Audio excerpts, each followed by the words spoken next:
This is the Relevant Podcast.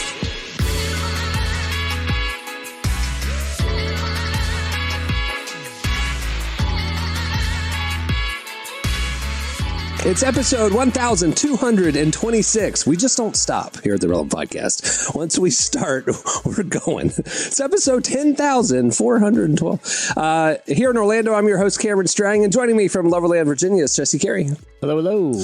From Nashville, artist, producer, mogul, Derek Miner. What's happening? And just on the street there, don't be too chippy. Don't be too cheery there. Just on the street there, our managing editor, downtown Emily Brown. Hey, y'all. Okay, I'm going to tell the audience what's going on. I'm in Florida. It is 68 degrees and sunny.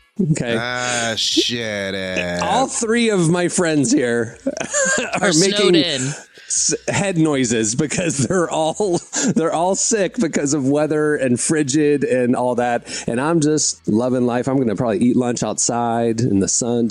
Oh, shit. I will say this though. We are expecting tonight 3 to 5 inches of snow, which where I live does not get. We get like a decent snow once every like 2 or 3 years.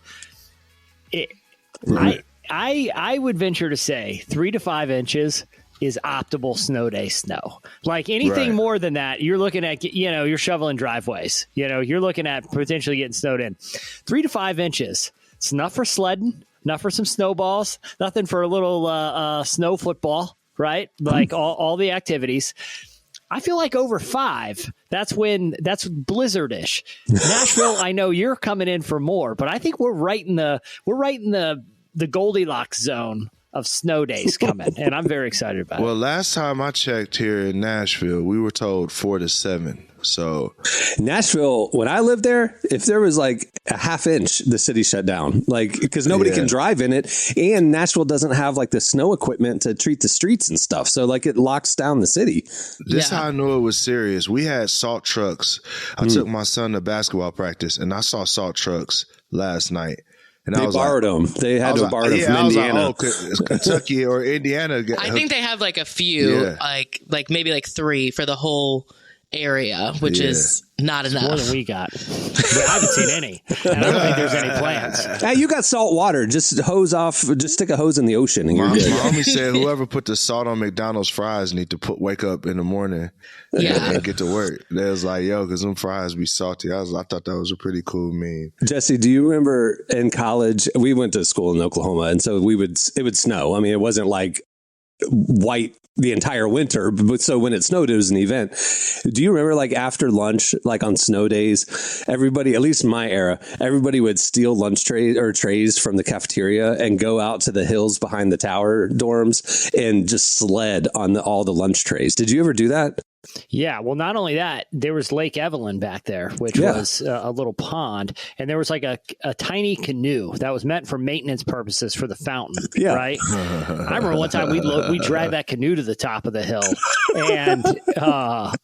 and loaded it with people. I mean, it probably had to weigh like 900 pounds or more. And it's a legit hill. Just didn't stop sliding. Yeah, I mean, it's a long hill with just grass in front of it. It was great. Can y'all back up? How big were y'all's lunch trays? Big enough to sit on? I mean, like, I don't know. They were just cafeteria trays, you just figure it out. I don't know. Normal, right? It was like a normal like dinner tray, normal lunch tray. Like how? What? Okay, Indian style, or cross-legged, or knees at your shoulders. I'm thinking the knees at your shoulder, like you're like scrunched up on there. I was in knees at the shoulders position. There were people that kneeled on it, but I thought you're too top heavy if you kneel on it. So I was a sit down. I was a Florida guy. I think when I was in college, there was maybe one snow day that we had in Texas. And I mean, Texas, I think we maybe got an inch of snow, and everything shut down in Texas because like anything it's not that hard to shut down. But when I was in college, a lot of people went to this hill, and a lot of people had like these big plastic bins that like you'd normally keep like clothes in or just like extra stuff in your dorm. Everyone had like dumped that out, and everyone was sitting in those bins and going down that. See, that makes sense. The lunch tray doesn't. To me, I'm just like, maybe I'm just too tall. Yeah, you're large. You're a large human. You couldn't fit on a lunch tray. You put one on each foot and just ski down. You know? That's what I'd have to do something like that because, like in my mind, I don't know how a human could fit on a lunch tray and slide down the hill. Like it just doesn't. My brain is not. It's I'm too tall. That's what Derek's a canoe guy. Derek's gonna lay down the canoe. He was one of the. I mean, we look like Washington crossing the Delaware in that thing. I mean, just loaded to the gills, like one guy standing up at the front. When you realize we've got too much speed here. Here's the flaw of the lunch tray thing.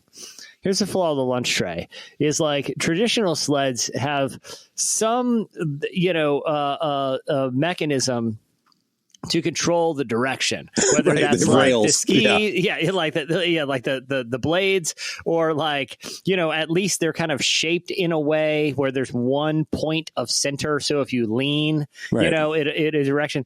A lunch tray is flat. I mean, you're basically, you're doing 360s. You could be, there's no control, and it's that kind of adds to the adventure of it. It's like I remember one time, the adventure is crazy. My family went skiing and my mom didn't want to ski because she was worried about her knees. And so she went tubing. And I remember she couldn't, the same thing you were just saying, she couldn't control the direction. And so I remember I was like coming down the ski hill and then the tube hill kind of converges at the lodge. And my mom just is spinning and just flies right by me. No control. It was great. Like Donkey Kong? Like on Donkey Kong like Country or Mario Kart. Family Vacation where he's spinning on the disc. That was my mom on this inner tube just yelling. It was great. I will say the beauty of the inner tube design is it's literally cushioned from every angle. True. Like where the lunch tray is just corners of plastic. And let me just say this: they're not meant to sustain the weight of impact. Exactly. And they would frequently so y'all break broke a lot of lunch trays. That's what I'm hearing. I thought everybody said we broke a lot of bones. What in the world, man? Like, dog. I know y'all's teachers just hated to see y'all come sometime. Like, oh my God, like what is it here? Christian colleges have residential campuses. There's a whole lifestyle that happens because you've got all these, like, you got 6,000 wild 18 to 22-year-olds bored. They're just trying to kill time. Yeah, we're stealing lunch trays and we're going to steal canoes and slide down hills. I mean, this is hilarious, man. Yeah, it was wholesome. I mean, you might not, I will say this, you might not have the same degree of, debaucherous activities, but you do have a lot of broken bones and things like that at Christian colleges because you're taking a lot of dangerous physical risk there. You're just bored out your mind. And you're like, you know what? I'm going to take a 900-pound canoe and slide down the hill at max speed. Let's see what happens. We had. Did you guys still have? Did they remodel it? You probably still had the big metal or concrete drainage ditch that ran along that area, like toward the baseball stadium. Oh yeah. Yeah. When it was snow day, I was going over to the hill with my tray from the cafeteria to the hill, and I decided not to go all the way around and go over the little bridge. I decided to jump the concrete ravine. Missed. Well, I kind of missed. I made it, but I slipped backwards, hit my head, got a concussion, missed 3 days of classes. It was great. It was great after that. I missed 3 days of classes. I missed 3 days of classes. It was great. Just relaxed. You had a concussion, sir. Went to the hospital. Yeah. I've been rafting in that drainage ditch. It was like a flash flood that kind of, like a big thunderstorm came through and a lot of water. And I'm telling you, it was whitewater rafting through the campus. It was great. Again, the canoe once again made an appearance. Not meant for those conditions. Yeah. Oh man. Y'all had much different college experiences than I did. Who would have thought it would have gotten so wild at a Christian campus? I mean, that's our version of partying. All right. Well, we have a great show in store for you. I'm actually really excited about this. We have a guest. You may not know her, maybe you do. She's huge on TikTok and Instagram, Dr. Sarah Hensley. If you've ever found your way into therapy talk, you know what I mean? Like where it's like you end up watching some counselor talk to you about trauma, and then now you just start seeing a lot of those videos. Dr. Hensley is one of those leading voices. Her specialty, she's a Christian counselor. Her specialty is relational therapy and specifically attachment styles. If you don't know about attachment styles, you know your Enneagram, you know your personality type and all that stuff, you need to understand your attachment style and how it affects your relationships and the attachment styles of those the other people in your life. She is brilliant in this area.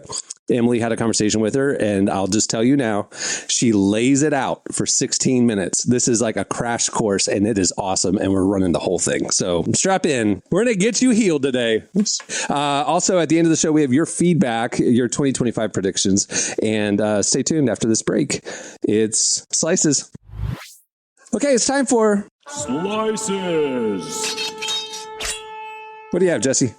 All right. I wanted to talk about, I have a take on this, but I wanted to kind of go around the horn here first. Mark Zuckerberg's announcement that, among other things, I mean, the main element I wanted to talk about was that he was removing professional fact checkers from Meta's platform, so Facebook and Instagram, and replacing these sort of professional annotations to people's content with a community note system similar to what is being used on X right now, which is more of a kind of community driven system to determine what constitutes needing some sort of consensus on what is truth and what is not. So there was a handful of other kind of commentary in this 5-minute little video that he did, but that's the element I kind of wanted to get your guys' opinion on, because I've thought about this a lot, and having worked in digital media on a lot of different sides, helping to mod message boards in the past and be a moderator, working with professional fact checkers, around the horn real quick. What do you guys think of this policy? And then I kind of want to see what you guys think of my take on it. Personally, I never thought that they wanted to institute the fact checker policy in the first place. I think it was instituted more from public pressure. Well, it was in 2017, and they did it specifically because of the Russian. It was proven that Russian operatives were spreading misinformation on Meta, and so that's why they put it up there to say, "Hey, we're going to be a safe space, and we won't be manipulated like that." That's why they did it. Yeah, I remember. I know that, but I'm just like, it doesn't feel like. For me, it never felt like it was as important.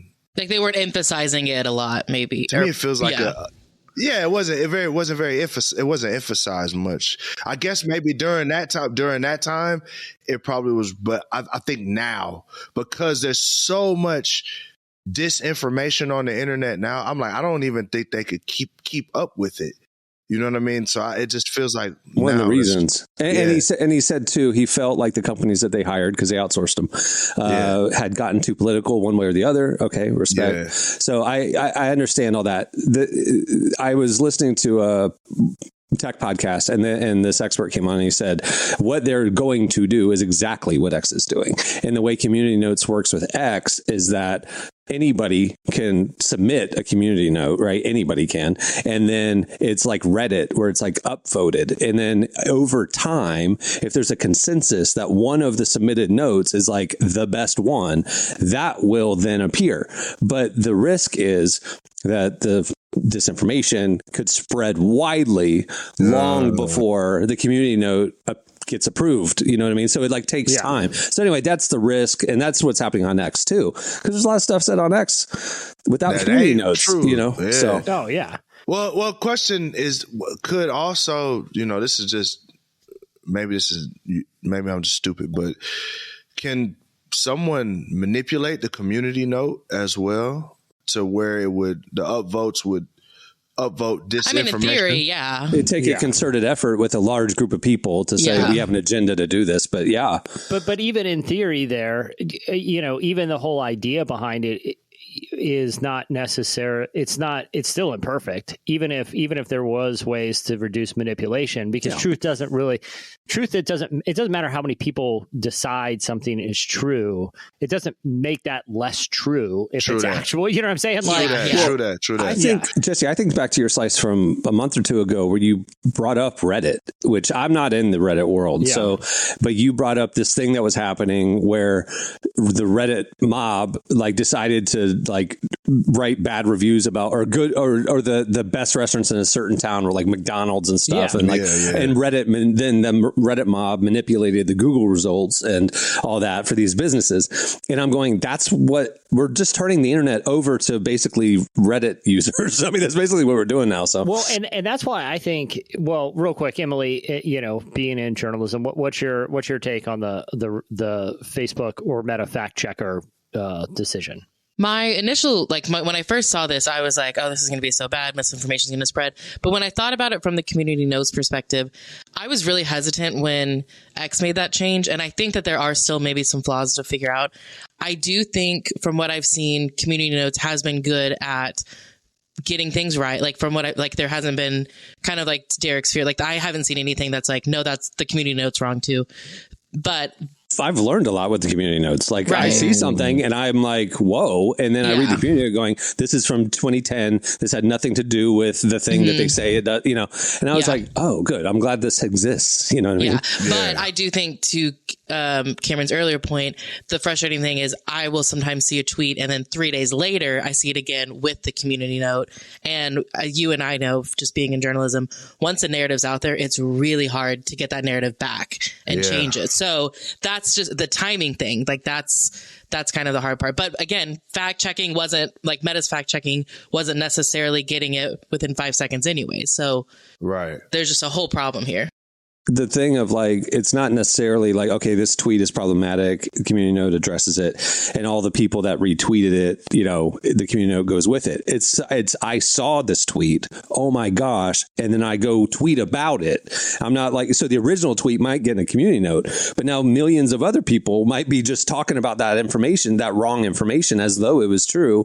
There's no way community notes can catch, once the cat's out of the bag, it's out of the bag. You know what I mean? Well, I will say I don't know if it's every time, but I've gotten a few notifications on Twitter for if I liked or interacted with a tweet, I'll get a notification saying, hey, there was a community note added to this tweet that you interacted with. So I've gotten that a few times, which I wish they would, if that's happening more, I want to be notified every time. But is that all the tweets of your conspiracy theories that you keep retweeting? It's really problematic. Yeah. Just the flat earth ones. Just flat earth. I've been notified by yours quite a bit as well, Emily. I'm getting fact checked, or I'm getting community notes. I'm the one submitting all the community notes to your post, but nobody's upvoting my correction. So, but I've been off Twitter for a while. So I don't. It's too much for me. Yeah, it's too much for me. But that's why in the group chat I screenshot tweets. I don't send the link anymore. I'll go every now and again, but that platform needs some help. But anyhow, the main question or the main thing I would say is if someone wants to believe something that's not true, it doesn't matter how many people say something isn't true that's going to change them. That's another thing that I've learned too is there's a guy I follow and we go back a long way. I don't know why I haven't unfollowed him yet, but Lecrae. Yeah, no, not Lecrae. Emily. But he says a lot of stuff that's bro, this is dead wrong. But people are they love it because that whatever narrative that he's in, they love that vein of information. And it's always well, it's 90% wrong, but there's always that 10% chance that this is actually a real conspiracy. You know what I'm saying? Jesse, before you get your thing, little aside about that, the people who confirmation bias, they believe this to be true, so they see it, and so therefore they believe it as truth, right? Yeah. Did you see that Theo Von, Tony Robbins clip where they had an interview?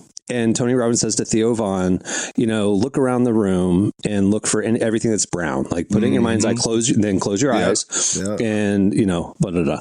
And then he says, with the eyes closed, how many red items are in the room? And he's like, I have no idea. He said, open your eyes. Okay, now look at all the red items. Yeah. And then he says, like, see, what happens is like what you're looking for becomes your truth. He said, I bet you even made some beige things brown just to like add it into the brown. I bet you made some maroon things red to add it in. So it's like what you want to see is what you're going to see. And I think about the internet when I think about that. Like I think about what you just said, Derek. Like I want this to be true, so therefore it's true. And I'm not going to worry about if somebody disagrees with it because I know it's true because that's what I want to see. If I literally bring you facts that say what you believe is wrong, you'll find the thing in it that says, maybe. So it's like, I don't even know if we need fact checkers in now because people going to just believe what they want to anyway. Well, that's my whole thing. Like, one, if Facebook fact checkers were obviously ineffective, because if anyone's talked to someone a couple generations older than us, it doesn't take that long for them to say some things that you're like, I can assume where you heard that. Look, my mama just sent me a R. Kelly video yesterday saying that he's making, like, he has a new album out and it's a music video. It's all AI. They just got my, you know what I'm saying? Like, it's like, there's no way that R. Kelly, come on, guys. Why y'all targeting my mom with R. Kelly new songs? Like, leave my mom alone.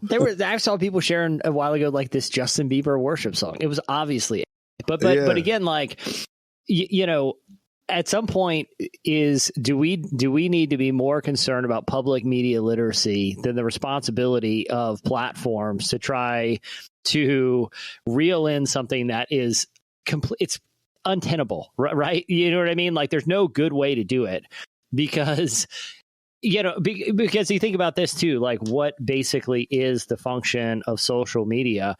I wouldn't want Verizon or my phone provider to fact check a text thread with my friends, right? Yeah. Like even if that thread got to like dozens of people, look, this is just open conversations between people. It just happens to be this is viewable publicly, and my network is bigger than a text thread.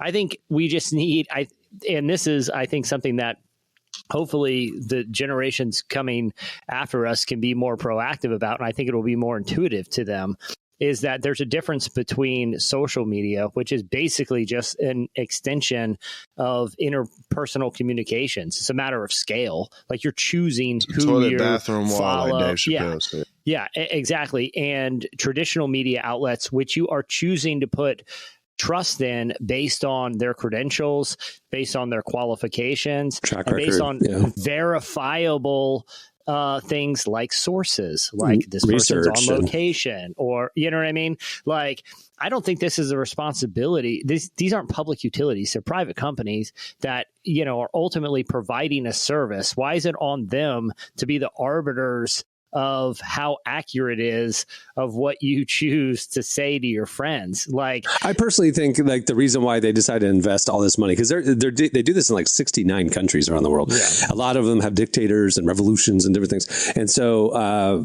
I think the original reason why Zuckerberg did it was it became very clear that Russian operatives spread misinformation in a political cycle, and a lot of people were deceived by it. I'm not saying that affected the outcome of anything. I'm saying a lot of people believe stuff that wasn't true.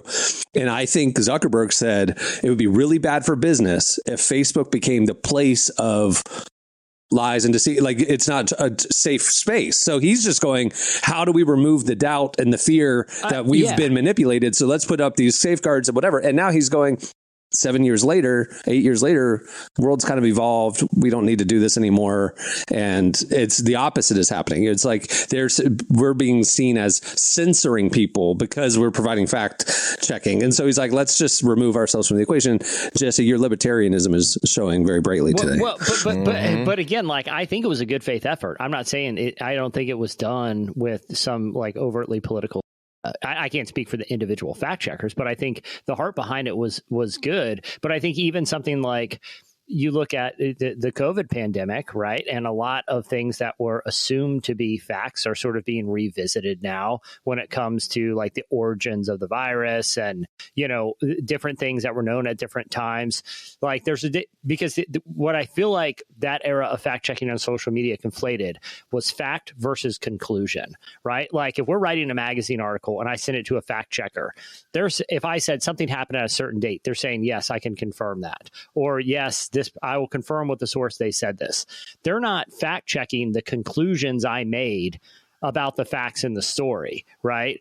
Where I feel like fact checkers in the social media era started fact checking conclusions, not just the facts. Or like what you should think about something. Exactly. Yeah. It veered into that territory where it's like, well, that's not, in a professional sense, that's not what I'm asking the fact checker to do. Just make sure the facts that I state to back up my conclusion are accurate, right? Or if, but I don't need my conclusion, that's where I feel like, especially in the pandemic, and I understand why. And like I said, I think it was a genuine good faith effort to provide people with what was the consensus of medical experts at the time, with the best ways to respond to an international emergency. But I think the hindsight of that is it prevented people from drawing conclusions based on the same set of facts, and they were regulating the wrong thing. Does that make sense? Mm-hmm. Yeah, I think we just came up with an amazing high school course as well, because I think media literacy. I think media literacy Amen. should be a high school course that you have to go through it to pass. Emily and I talk about this every day. Every day. We're in a media illiteracy crisis, and not enough people are talking about it because they don't know it. Beyond just social media, I mean, we've been doing this 25 years now. We've seen the evolution where young Gen Z and older millennials, would read an article. Younger millennials would read a headline and then react, because social media became their primary source of spreading, their thoughts. And so they would read a headline and react. And now we're seeing Gen Z doesn't even read the headline. They'll watch a video or whatever about it, but they won't even read a headline. So it's like the media literacy thing is evolving. The need for media literacy is escalating quickly, because just you saw somebody say it on TikTok doesn't mean it's true. And they just take it as fact because this person that looked cool said something. And the thing with people on TikTok who are doing, like, I've seen people on TikTok speak very matter of factly and bring up sources that I think kind of like what Jesse was saying, where yes, the facts that they're saying is correct, but they don't actually have like the credentials or the research understanding to be able to make an accurate conclusion. They are taking facts, piecing together a conclusion that they've already decided previously, and then sharing it as fact. And it's the Billy Carson versus Wes Huff thing that has blown Wes Huff up, which Billy Carson has been saying a whole bunch of stuff matter of factly, and he's an excellent speaker, but he's been saying it matter of factly and wrong. And Wes Huff says, no, these sources aren't, what you're quoting is not true. This is wrong. And it just has blown everyone's mind, because Billy Carson's made this crazy large platform off of some things that he said that have been absolutely wrong, but he's just not had anyone as charismatic be able to debunk him. But what I love about that example, Derek, is like all the community notes and fact checking in the world wouldn't convince a Billy Carson fan that he wasn't right. It took the exchange of ideas with a credible, thoughtful, actual human, in the same platform in a YouTube debate, right? Yep. To illustrate that. Like, I don't think it's the heart behind whether people should be fact checked or community noted. I think it's the method. And I just think the method is flawed, and that it has to be native to the platform. Like, if you see something wrong on Twitter that you feel like address it in a thoughtful way that is engaging, and maybe you can actually change an idea instead of just challenging it. Bring back Debate Club, man. Like, y'all remember Debate Club? Yeah. Bring Debate Club back. That taught us how to, if someone has an argument, how to actually engage that argument with thoughtful discourse. Like, we need to bring back those skills. Interpersonal communication skills. We need those skills. We need them desperately. One more thing about the media literacy too, though. I'm really nervous about AI and Gen Z, because there have been like some things I've seen even just this week about like there was like an image going around of the Hollywood sign being on fire because of the California fires, but it was an AI generated image. Like the Hollywood sign's fine, but people were sharing that, being like, look at this happening. And it's like, let's not spread misinformation about like an actual event, but AI makes it a little tricky sometimes to be able to see. So that's why we need the class. We need Emily to build the curriculum. Emily and Cameron to build the curriculum for it. Emily's one. I'll do And get it into these schools, because my son, I have to correct my kids all the time because, and they don't have a lot of access to the internet, but there's times when they'll say stuff and they're like, hey, I saw this is true. And I'm like, nah, son, that's not true, buddy. Like that, you know, and we're just feeding them to, they're food for the slaughter if we don't equip these kids in that way. The Christian equivalent to this is I hosted a home group at my house a few years ago, and it was all like 24, 25-year-olds, and I didn't lead it. I was offering up my house, and I was there probably half the time. And I'm telling you, it was the most feelings-based, like, this is what I feel God is saying. And then, like, they would say such heresy. They would say things with a good heart. They would say things like, talking about hustle, like God rewards those who work the hardest. And, just like little pithy things that they might have heard on Twitter or whatever. And it's just like, this ain't scriptural, y'all. And like, I could sit there and be like, no. And they would be like, you just don't get it. I know but if the pastor was in the room and the pastor was like, no, actually, this is what scripture says. And he had a credibility and he had a knowledge that they don't have. They would be open to his wisdom and being different than what they figured out on their own. You know what I'm saying? So there's something that, like you were saying, Jesse, about the credibility of the difference between real media and social media or real experts and just somebody who thinks they know what they're talking about. We got to figure out a way to separate the wheat from the chaff in this new era, so. But I think that's going to ultimately be on the consumer. Right. That's the only tenable way, because you can't legislate it. Platform rules don't work. That's apparent. It has to, people just have to evolve into smarter media consumers, or they're not going to be able to distinguish truth from fiction. I mean, that's the libertarian way, just get your hands off my pockets and let me live my life, and I'll figure it out. I'm just saying the flaws of other methods are becoming evident. Yes, correct. There has to be some onus on an informed public to be able to be mature enough to make a distinction between someone who is credible or even someone who is injecting bias. It takes time and it's a thoughtful process, but that's the only way it's going to work. Yep. All right. What do you have, Derek?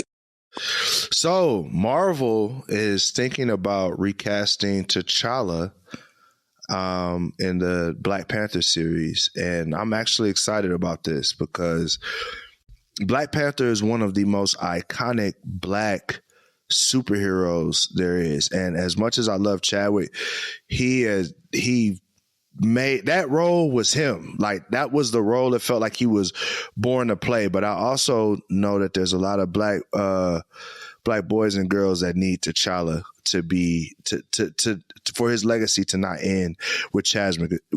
And I believe that someone like Chadwick will want to see something as iconic as T'Challa go forward. So they're thinking, we don't know if we're going to see this at all. But they're open to it, which is a change because at first they were not open to recasting T'Challa at all. So something has changed. I don't know. This is your world. I don't know this world, but is your guess that they would do something like Fresh Prince of Bel-Air? They just swap the mom out and don't acknowledge it? No. Or is it where, like, the other superheroes change who's in the costume from time to time or era to era? Like Nolan, Batman, or a multiverse Clooney version. Version. That's what I think. That's what I think multiverse? I think multiverse happens. But recasting isn't, I mean, they recast Hulk. It was originally Edward Norton, and they just made the switch to Mark Ruffalo. And it wasn't like, oh, this is branches of the timelines version. No, but you think it'll be a multiverse situation, not just because the second Black Panther, the sister becomes the Black Panther. Right. The Black Panther. So like they have already quote unquote recasted so Black it's Panther. The person. So the character can have new people in the suit. Yeah. But we're conflating T'Challa. Right. That's why I was asking for clarification. So, okay. So in the comic book, Shuri doesn't Shuri doesn't want that mantle. Like, it was too much for her in the comic book. She takes it and she's like, nah, I don't want it. And because Shuri's thing was always like, I get to work, be an introvert inside of my thing, do my little experiments, and that's that. And it was like she took it because she had to, very similar to the movie. I think personally, when I look at this, as far as the recasting is concerned, like even when you look at Marvel's list of heroes right now, there's not many black men that are heroes. Like, you have Sam Wilson, and that's a struggle there, taking over Captain America, which, again, that's another character that was Captain America for a season, but everyone knows Steve Rogers is Captain America. T'Challa is one of the only black superheroes that's like, he's the guy, like, he's Superman, like, he's Bruce Wayne, he is Clark Kent. So to take and make that a avatar as opposed to an actual character, I think is not a good thing. This would be my preference. This is what I would love to see. I don't know if they're going to do this, but what I would love to see is that in the multiverse, that Michael B. Jordan is actually T'Challa somewhere else, and they insert him into the multiverse, and then now it creates these emotions and these feelings of like, wait a minute, we know the evil version, this guy in another world, and there's a redemption arc for him, as well as an amazing actor taking up that role. That's what I would love to see. I don't know if that's going to happen, but yeah. Okay, see, I'm more on board with this because when I first read this, I was like, this is where Marvel gets messy, because the whole second movie is about grieving the loss of T'Challa and like the space that he's left. So it's like they're going to have to undo that whole storyline and reintroduce it. Like, and Marvel, I will be honest, I don't think they handle complex storylines super well, but they do every now and then. They can get the multiverse right. So I'm okay with the multiverse theory. I just need you to somehow get into the Marvel Studios. So how do we make that happen? I think it's Ryan Coogler. Like, Ryan Coogler is Marvel as a whole doesn't do that. But when you look at the reason why they haven't been good with complex storylines is because all of the directors that made them hot, they moved on to different guys. Like Scott Derrickson with Doctor Strange. The first Doctor Strange was great. They moved on from him, and they started bringing in big names. It's almost like Marvel has felt like what the Lakers were when they went and grabbed LeBron and AD and all of that, and they've tried to make these superstars work. It's like, no, get back to telling stories. But the reason the Black Panther franchise has been pretty consistent is because they left it in Ryan Coogler's hands. So if I would trust, if anybody's going to make a good move, is going to be Ryan Coogler, because he understands black culture. He's passionate about the character and passionate about the people that are playing the characters. So I think he would do it in a way that's gonna give honor to Shuri, who's the current Black Panther, and whoever's going to take over. I think he would set them up for success. Love it. All right, Emily, what do you have? Yeah, super quick. I do have some good economic news to share for once, which I feel like I never have good economy news. But there's a new the economy, the stock market's high, 256,000 jobs added last month. Like, everything's booming. It's just inflation's crazy. Unemployment, yeah, record low unemployment. Well, I feel like we never talk about that because I don't understand any of those words. But what I do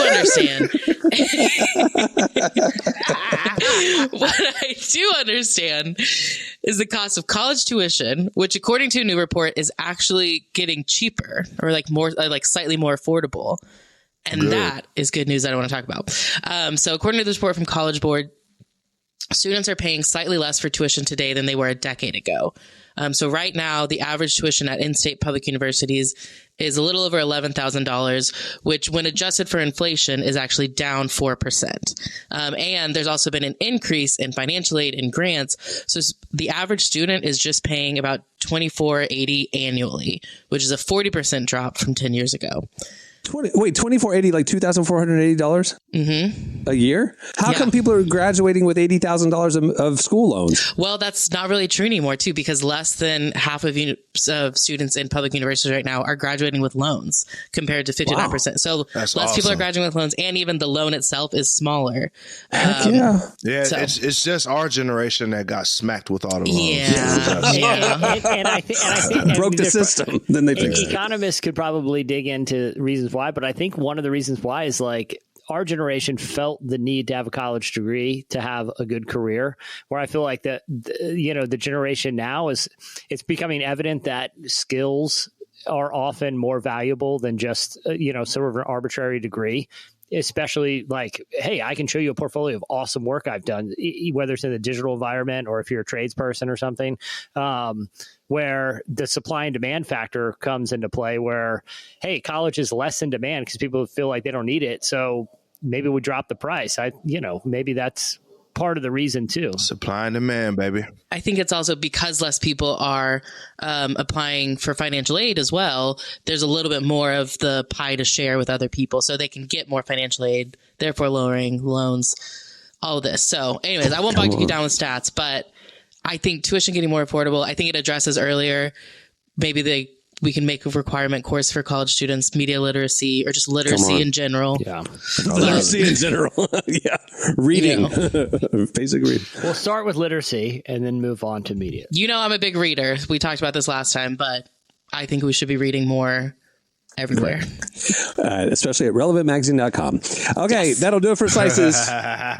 Make sure to go practice your reading skills every day where we cover the intersection of faith, culture, and everything in between. All right, stay tuned. Up next, Dr. Sarah Hensley joins us. Our guest today is Dr. Sarah Hensley. She's a Christian social psychologist and counselor who specializes in relationships, specifically the theory of attachment styles. If you don't know what attachment styles are, you're going to want to pay attention to this conversation because Dr. Hensley unpacks each of the styles, explaining why it's important to understand your attachment style and how they impact your relationships. Here's our conversation with Dr. Sarah Hensley. Well, you were just telling me before this that attachment style theory has been around for decades, which is interesting to think about because there's still so many people who are just completely unaware of it. I think what could be really good is, can you briefly summarize each of the attachment styles and explain how they can impact our relationships?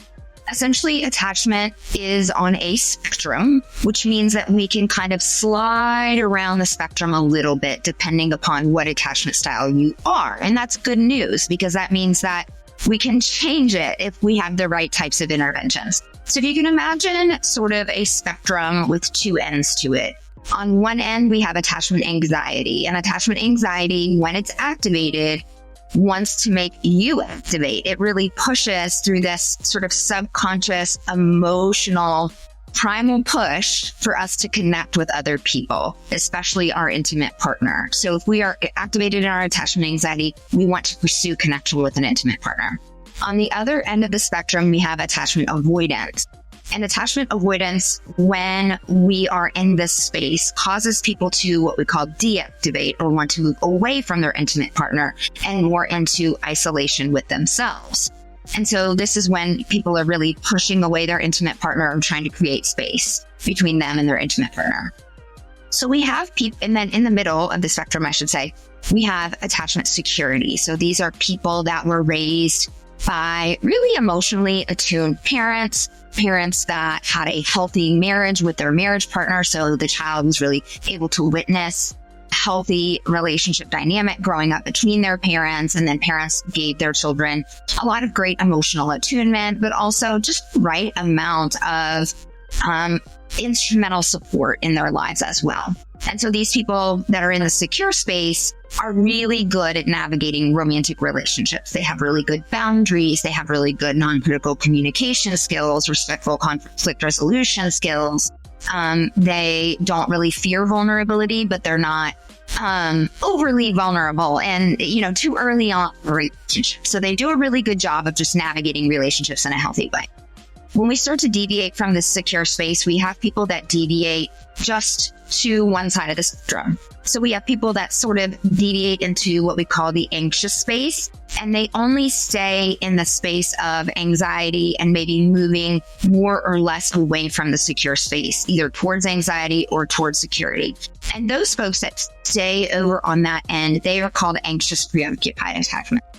And really, this is created in childhood when the child received some emotional attunement from parents, but it wasn't enough or consistent enough the child feel safe in that attachment relationship. Like their needs would be consistently met, or they would get emotional attunement consistently when they felt stressed or upset. So it was sort of like parents could really do a good job sometimes, but then other times they were distracted away from it, or there was something going on where they couldn't give their child that emotional attunement. And so that inconsistent reinforcement always creates anxiety and it creates addiction. So anything that's inherently addicting, even love and people, is really created through this process of intermittent reinforcement, where sometimes our needs are met, the other times the need goes unmet. And it's that back and forth between having the need met and having it go unmet that sort of creates this anxiety of like, when is my need going to be met? And just this addiction to keep trying to change yourself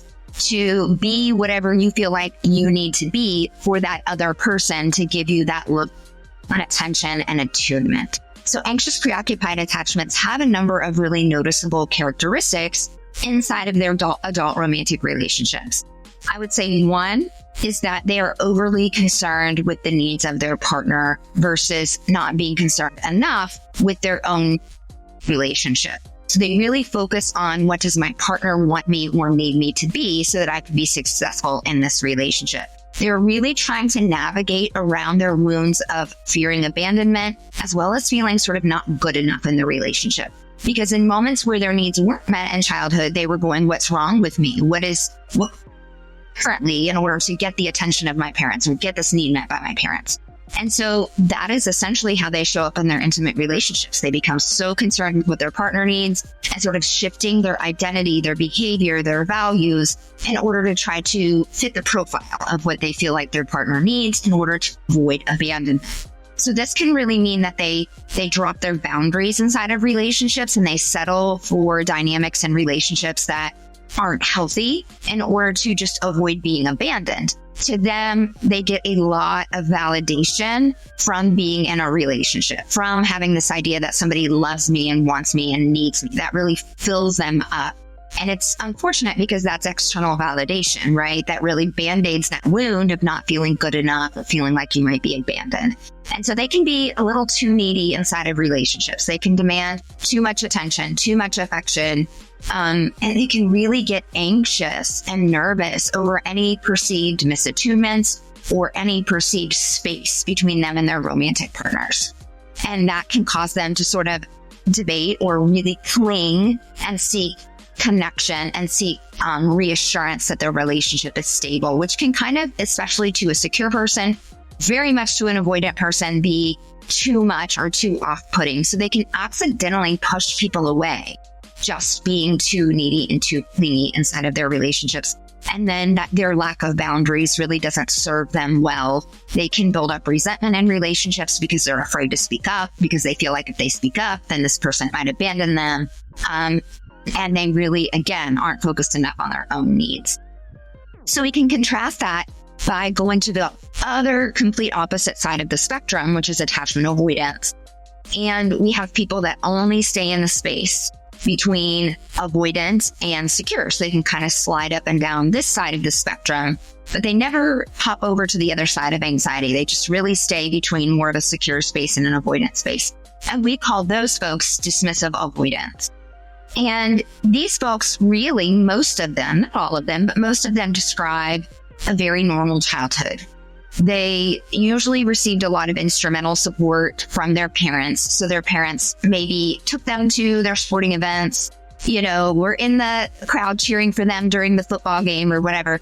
Mom packed the lunches. They ate dinner together as a family every night. So they felt very physically connected to their family. However, they were usually a family that just didn't do feelings. There was a lot of misattunement or no attunement at all when it came to the child's emotional expressions in childhood. So very early on, the child sort of learned that if I express emotion, if I get overly upset or I'm anxious or afraid, my parents are just going to tell me to stop crying and to get over it, that I'm fine. Right. So the parents aren't going to sort of take the emotions seriously and give them any credence or attention. And so when that happens enough in childhood, when you're sort of told, don't cry, don't worry about it, you're fine, that's okay. And nobody ever says, oh, wow, I can see that you're hurting. Oh, I can understand why you would feel afraid about that. And, here's how we work through that. They learn themselves that the only option for them is to suppress their own emotions. Because a little child doesn't have any emotional processing skills, they will go right to suppression and destruction. And that's really the easiest tool that they have. It's very unfortunate because that means that they become sort of experts at suppressing their emotions into adulthood. And that really, unfortunately, inhibits their ability to create real connection and real healthy intimacy inside of their adult relationships. So usually in the beginning of relationships, when the relationship is what we would call low stakes. So maybe the first 4 to 6 months of a relationship is sort of that low stakes period where if it doesn't work out, of course it wouldn't be great, but it's not the most devastating thing, right? It's not like a marriage ending, if you have a 4-month dating relationship ending. So in the low stakes period, they are able to be a little bit more vulnerable. Really, it's more transparency than true vulnerability, but it can feel to the other partner like they're connected, right? Like the person, the dismissive avoidant, is sharing personal information, is being vulnerable, is trying to be intimately connected. And then when the relationship moves into what we call a more high stakes space, which is generally after the 6-month mark, is when the dismissive avoidant just starts feeling this pressure that there needs to be more commitment, more expectations of them, more into the relationship, more intimacy, more vulnerability. That's really a transition period for the relationship, transitioning from a low stakes relationship into a high stakes relationship. And that is very, very triggering for the dismissive avoidant. And they will start their process of what's called deactivating, meaning their wounds around having to meet other people's expectations, having to be vulnerable, having to be more committed, and especially navigating normal conflict in a relationship start to feel very, very pressurizing to the dismissive avoidant. So they start to sort of build up this feeling that there's a lot of pressure on them to give to the other person in this relationship. And that's really their wounds around intimacy and vulnerability and feeling like that's not safe. And that really is more weakness and too much expectation for them start to kick in. So they start to deactivate or pull away. So usually this looks like them just making excuses to create space in the relationship. They become very busy. They start to deprioritize their partner in the relationship. They really pull back on the affection and the vulnerability inside of the relationship, which leaves their partner feeling very confused because their partner is like, hey, I had this one person that was very close and made all this effort. And then all of a sudden we've transitioned into this person feels really distant and feels like they're not giving me as much attention and affection and attunement as they once were, which is true. They're not doing it as much as they once were. They don't really notice when they back off as much as they should. They're a little bit unaware that their behavior has shifted to this degree. And then a lot of dismissive avoidants will essentially feel like they need to follow societal norms and settle down and get married. And so they can do that. But then usually a marriage situation really deactivates them more because, again, it's more commitment. And more commitment really presses on their wounds around being committed and meeting other people's expectations and losing their independence, feeling trapped, feeling stuck. And so their deactivation can get so much worse in a marriage situation. And they can really almost get to the point, if we have a severe dismissive avoidant, where they're a ghost. The partners often describe the relationship as like, I'm in a situationship with my spouse. I'm not sure if my spouse really even loves me or cares about me, because they just do the very bare minimum to sort of show up in their relationship. And so, of course, that causes them a lot of problems. They have a lot of wounds around feeling defective in relationships. And the thing that activates that the most is criticism. And so, of course, they're pulling back. They're not giving as much as they need to give in a relationship. So the other partner is likely to come in with some criticisms over them, right? And to express their wants and needs. And whenever the partner brings them more emotionality, and especially emotionality attached to criticism, they get really very, very, very triggered, and they go even deeper into their avoidance space, pulling away even more. And it can just be this really unhealthy cycle of them pulling away from their partners, just trying to get their needs inside of the relationship, and then sort of doubling down on their avoidance and going even more distant, which is really an unproductive cycle and very dysfunctional in relationships. So that's the dismissive avoidant. And then we have this combination attachment style that just does not get the attention that it deserves inside of the, I would say, social media attachment space, where, social media folks, we don't really know. A lot of people are credentialed. A lot of people are not credentialed. A lot of people are scientists. A lot of people are sort of what we call armchair psychologists, or somebody that just, they don't have the degrees and they haven't really been studying the science, but they're hopping on the bandwagon to just explain attachment because it's trending. It's a big trending topic right now. And so the fearful avoidant, we have to understand them because they have avoidant behaviors, and they can look a lot like either the dismissive avoidant, or they can look a lot like the anxious preoccupied, but they have both sides to their attachment. They have this avoidant side where they can really shut down and really push their partner away. They also have an anxious side where they can become really activated and really want and seek out connection. And the reasons that they avoid in a relationship are totally different from the dismissive avoidant, even though the avoidance, it looks the same, right? When somebody goes away and goes quiet, it can look just like the dismissive avoidant that's going away and going quiet in a relationship. So understanding that the reasons behind their avoidance or deactivation are greatly different than that of the dismissive. So fearful avoidance is usually caused in childhood by some degree of childhood trauma. And a lot of people don't recognize the traumas in their childhood because they think that trauma is only something like severe abuse, when it's not. Traumas can be what we call little t traumas or less impactful traumas. There could be something like my parents just fought a lot inside of their relationship. And so they fought back and forth, and I was exposed to a lot of that fighting, which can really make that child feel like intimacy is unsafe, right? Because I'm watching my parents and all of this discord and all of this unhappiness and all of this conflict. So what that imprints in me is that relationships and intimacy in particular is very unsafe and can be very fruitful inside of a relationship. It can also, of course, manifest from bigger T traumas, like if there was abuse inside of the home, if we had a parent with a mental illness that maybe really struggled with their emotional expression, either they were overly reactive or under attuned, I should say, in the relationship. And it could be that a parent has substance abuse issue, right? We have an alcoholic parent or a drug addict parent. Maybe the loss of a parent due to death is a pretty significant attachment trauma. So there can be these big traumas, right, that the child is like, yeah, I had something big in my childhood. But a lot of fearful avoidants have smaller attachment traumas that were just consistent enough that it imprinted their subconscious with this idea that love is unsafe and you cannot trust people. And really, that's the main imprint. The biggest wound is fear of betrayal, which is really different than the fear of abandonment. So really need to differentiate that because a lot of people don't understand the difference and how full the difference really is. So fear of betrayal is this idea that I am going to be attached to you. I'm going to form a picture in my mind and in my heart of who you are. And then you're going to betray me and you're going to totally pull the rug out from underneath me and show me that this person I thought you were is not who you actually are. But yet I've already attached to you and I've already really maintained this intimate connection with you. And so that betrayal hits very hard and imprints me with this idea that, you know, if you couldn't even trust your own parents in childhood, you certainly won't be able to trust a romantic partner. And again, that's largely subconscious.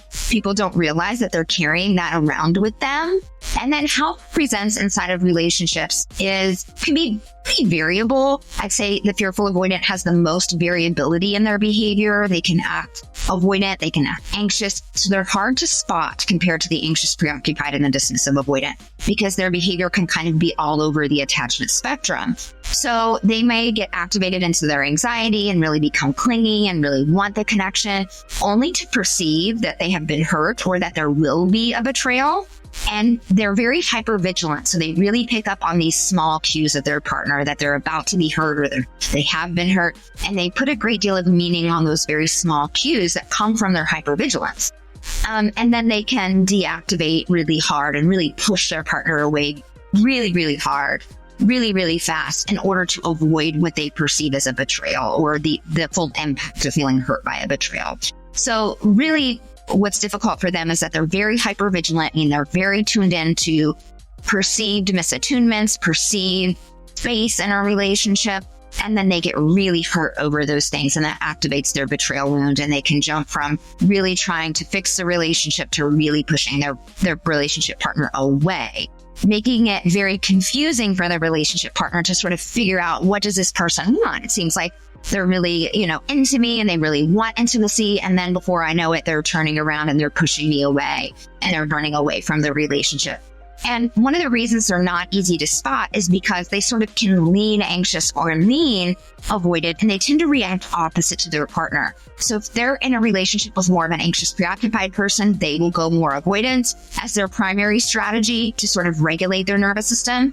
If they are dating or in a relationship with a dismissive avoidant who's more avoidant than them, their activation will really kick in, their anxiety will really kick in, and they can become more clingy. So they're harder to spot. That makes sense. And their attachment sort of motives are harder to figure out. Do they really want me or do they not want me? Because they kind of bounce around. So that is the attachment spectrum. Those are the 4 attachment styles.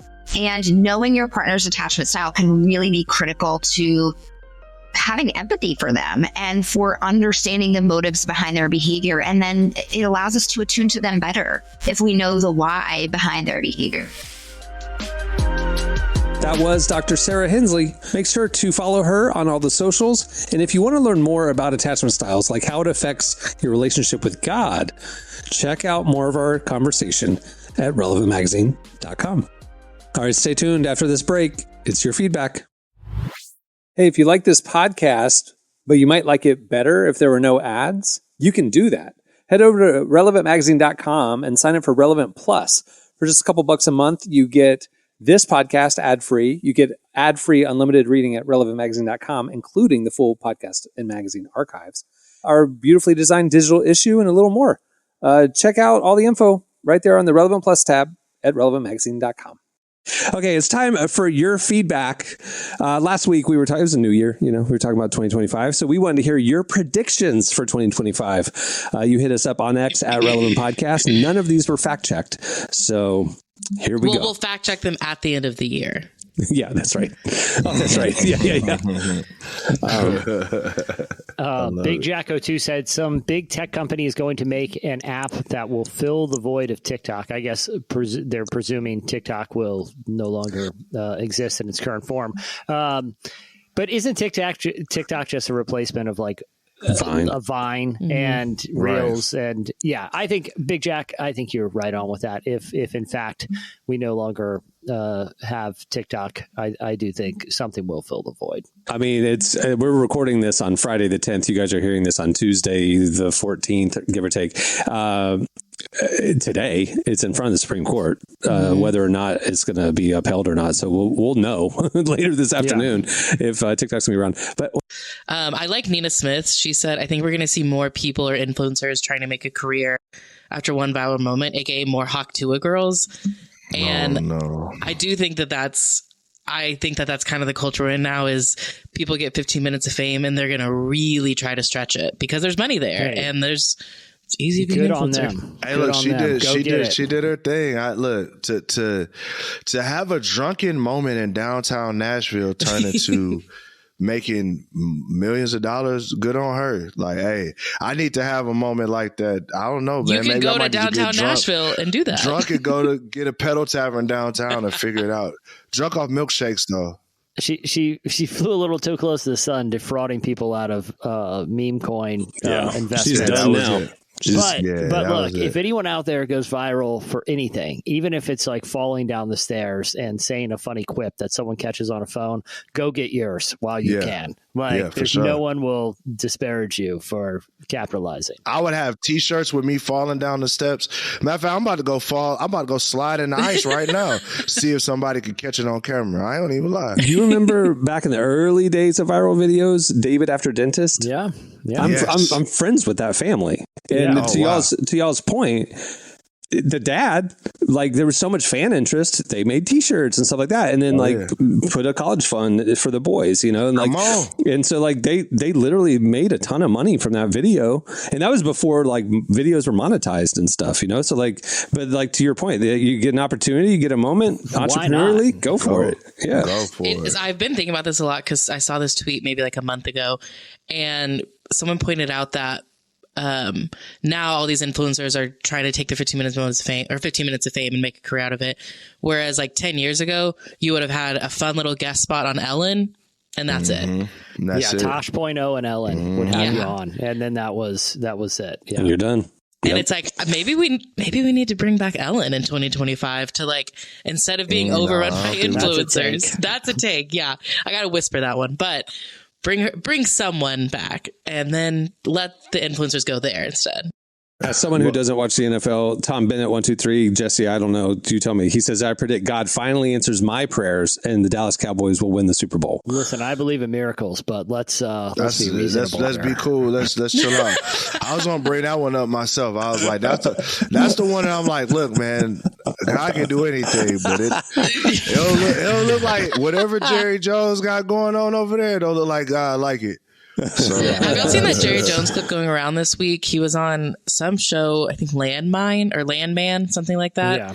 People are saying like he should get like an Emmy nomination for it. Apparently he really was acting hard in it. That's the thing. Jerry Jones loves Jerry Jones. If he's getting camera time, he's giving it. He's going to throw 100 miles an hour. It doesn't matter if it's a cameo in a Taylor Sheridan show. He's an interesting dude. Jerry Jones is a very interesting person. Didn't he like buy the Cowboys for like $4 million in the 90s or so? I think they are the most valuable sports team, like pro sports. Now, but I'm saying, like, good on him. I mean, Brandon genius, man. Like, because he convinced that the team that's lost more than anybody in the world is America's team. Hey, that's God's team. That's called America losers. That's what he called us. That's what I'm saying. Look, listen, you talk about betting on yourself over and over again. That's what he has done, you know, for his whole life. And you guys don't understand. I grew up in Dallas. Like, I heard the phrase Dallas Cowboys are God's team so much that like I did kind of believe. I was like, oh, I guess they are God's team. Do you know why they said because that? Because of the stadium. Yeah. The stadium, like, yeah.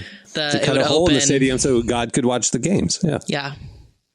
Well, hey, he don't like the games. Clearly, he ain't rocking. He's like, y'all go ahead and put that dome up.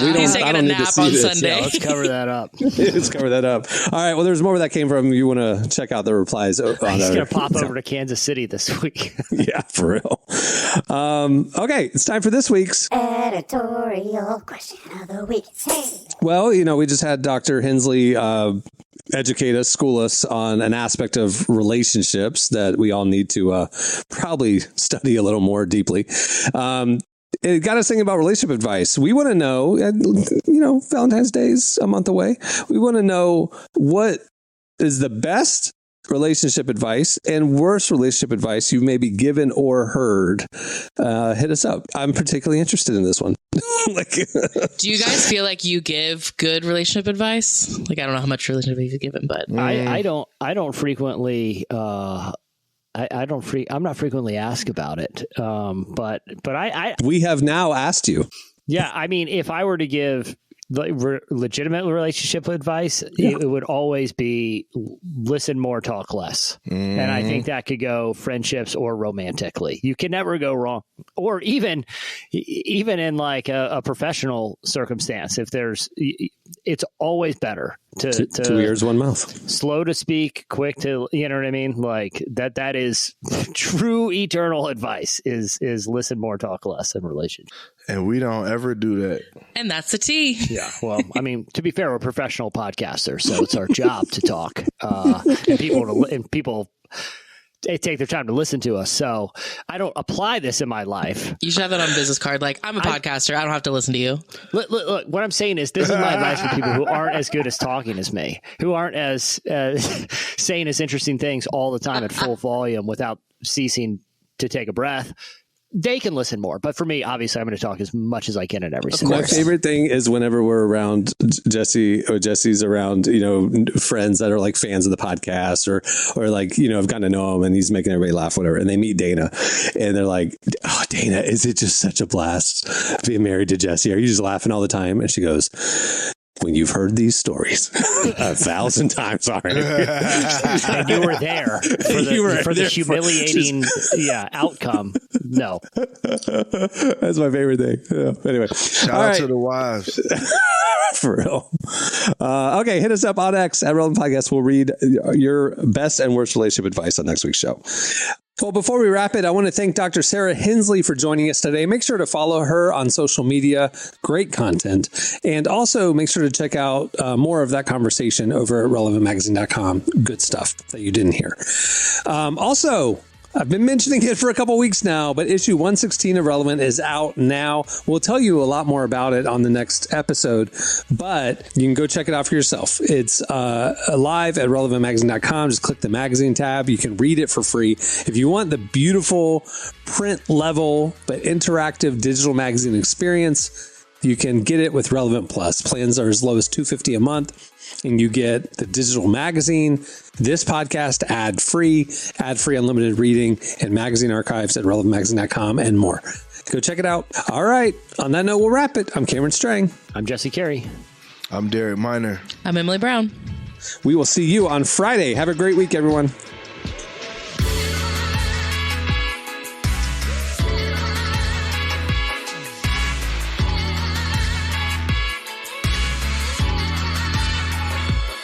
Thanks for listening to the Relevant Podcast. Check out our features, interviews, and news updates every day at relevantmagazine.com. And make sure to follow Relevant on Facebook, Twitter, and Instagram for the latest. For more great podcasts, browse the shows on the Relevant Podcast Network, which you can find at our site. And while you're there, don't miss the all-new era of Relevant Magazine. A new issue releases every other month at relevantmagazine.com.